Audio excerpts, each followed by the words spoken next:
Happy Friday to all. It's been a good first week of classes here in Charlotte. I hope you had a good first week as well. In this video, I'm going to predict the games for the UNC football season, and I'm going to do it differently this year. I read a great article on Inside Carolina. Y'all should perhaps look at it. And truly, it is better. Instead, when you predict these games, instead of predicting wins and losses straight away, go for percentages. Because right now, you don't know what we're going to win and what games we're going to win and what games we're going to lose. And all games we have a chance of losing, all games we have a chance of winning right now. So that's why right now we go for percentages. So what I'm going to do is I'm going to show you my games, the percentages I put for them, and I will justify those percentages. Let's start with SCAR game, South Carolina. My South Carolina percentage is pretty high, I think, for considering what most people would put. I have a 40% chance of UNC beating SCAR. And the reason for this, to me, is the way these teams play. SCAR is a very conservative base offense. They rely a lot on their defense to get stuff done. And to me, UNC will have to turn over the ball a ton for this game to really get away from UNC. Not saying that it can't happen. Potential for this game to just be a runaway in SCAR's favor is high. It's really high. So don't get that confused with the percentage. I still think the football is on UNC's side. UNC will dictate the tempo because UNC's offense will... our offense is chugging along, SCAR can keep up. That's pretty much what it does. If UNC is running and getting their yards and getting points for those yards, SCAR won't keep up. Now, we get the ball turned over a couple times and stuff, then that's no holds barred. And typically in these kind of games, that's what happens. The ball gets turned over a couple times, and before you know, it's a blowout.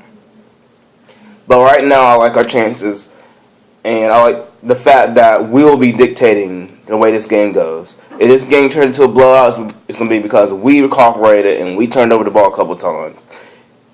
If we get points and we keep scoring and we're efficient, we win this game. So that's SCAR.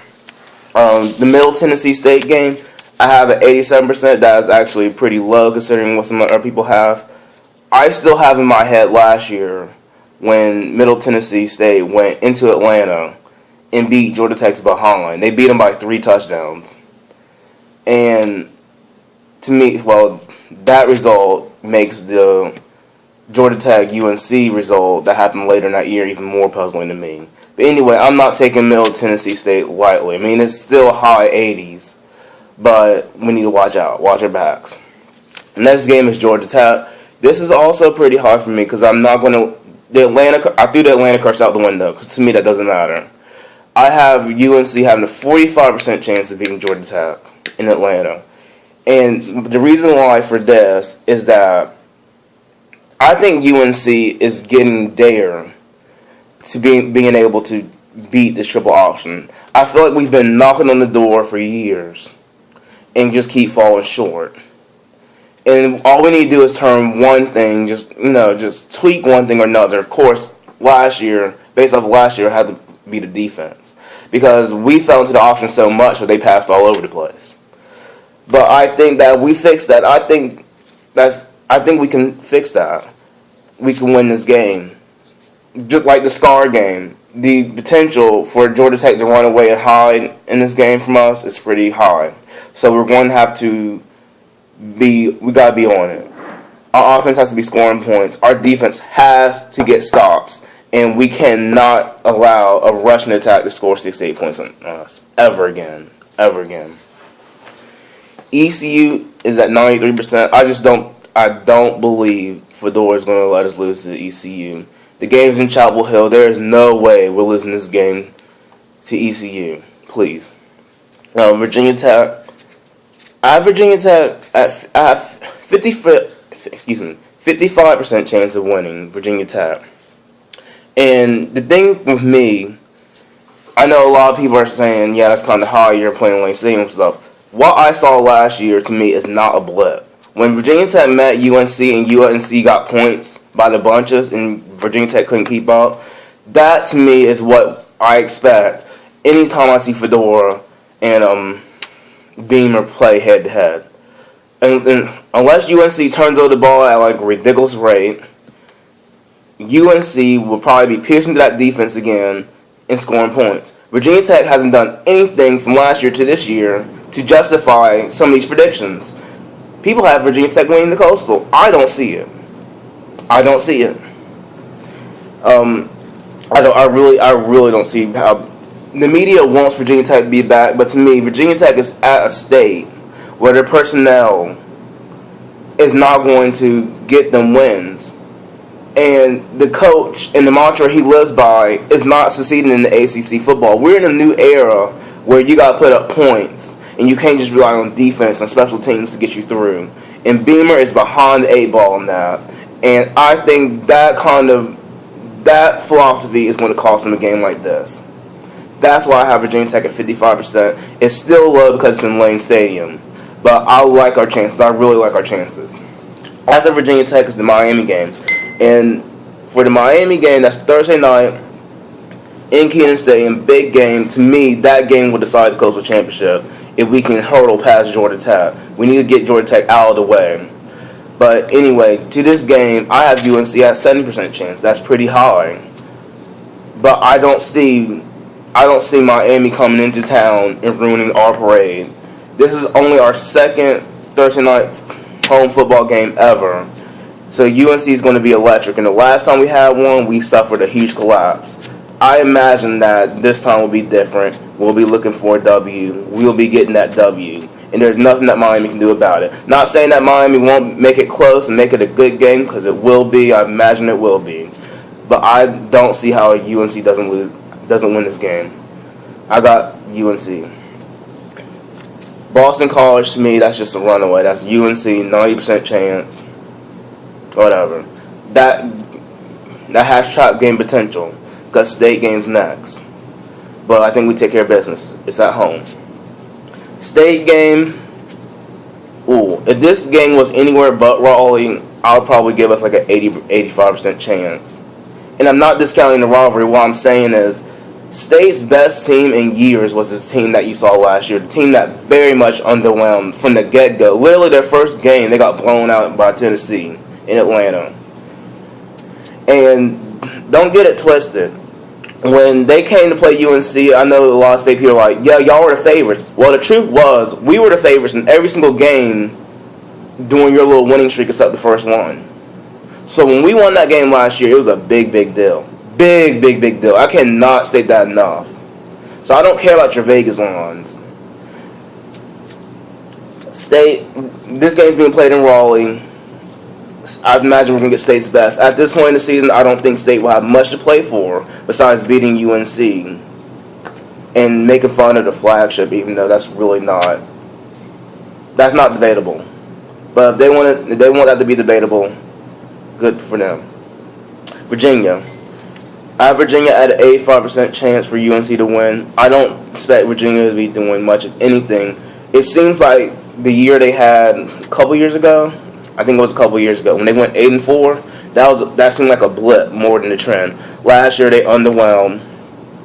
And even that 8-4 season, when it was time for them to put up or shut up against Virginia Tech, they got blanked. I think Virginia Tech went in their house and just blew them out. It was like 38-0. So I'm not buying Virginia, and it's in Chapel Hill. So I'm taking UNC, 85% chance. Pittsburgh, this is not necessarily a trap game. This is a big away game for us. And if there's a game where you just see like, we could probably lose this, it's this game right here. I have 65% chance of beating Pittsburgh. We're going up into Hinesville. We're playing at their field, and in that cold weather, in that climate. And those fans, I saw their student section was like one of the best in the country, according to ESPN. So I'll take that for what it is. That's going to be a tough game. And Fedora is prone to these WTF losses, which I have not explained WTF loss yet. But we saw two of them last year. Duke and Wake Forest. Those are WTF losses. and we're typically prone to one. So if there's a WTF loss to B, it could be redemption right here. Next, moving on, Old Dominion. I think that would be a runaway train. A 95% chance. Old Dominion does have a really darn good offense, but it's one of those bigger, better, faster, stronger arguments that will make UNC the victor in that game. I can't imagine that game being close. In the season finale, we have the Duke game. I have us 80% chance to beat Duke, and I would love to have it higher. The truth is about Duke is the year they had last year was the best year that they had in a long, long time, and it's going to be the best year they have in a long, long time. I think that is done. As a matter of fact, the best year they had, they beat us, and then their season pretty much just went down the drain. They lost like everybody after they beat us. They got their bell, but we're going to get that bell back. When they come to Chapel Hill, they're not leaving Chapel Hill with the bell, so they better get ready for that. So summing up all these percentages and stuff, I have us pegged between 8 and 9 wins, closer to 9 and 8. And my averages went to 5.5 conference wins. So I expect us to have somewhere between 8 and 9 wins and somewhere between 5 and 6 conference wins. And to tell you the truth, I think 6 and 2, if we can aim towards 6 and 2, will be good enough to win the Coastal. This team's very capable of winning the Coastal. And it's funny how we're not in everybody's conversation. Because I think some people even have us behind Georgia Tech. We're behind Georgia Tech in polls. Oh my God. See, I'm just saying. In Miami, I don't know who's behind Miami. Miami's offense, yes. But their defense sucks. There's just no doubt about it. So Miami's going to do some work to build up that. And then you got the NCAA thing flying over their heads, so you don't know. Virginia Tech has been overrated from the jump. UNC is just kind of like right there. I think we're in the mix, but we have to play our way there. Last year we would have been there. And then you have Georgia Tech. And Georgia Tech I think they're supposed to be stronger than they were last year because they have a quarterback in their system who can actually pass the ball, as we saw. We'll see. It's going to be a tough year. I think UNC's going to have a really productive year. It's going to be really good. So, thanks for taking the time to watch me and give my predictions and my explanations. I hope y'all have a good weekend. Let's beat the Gamecocks next week. Go Hills.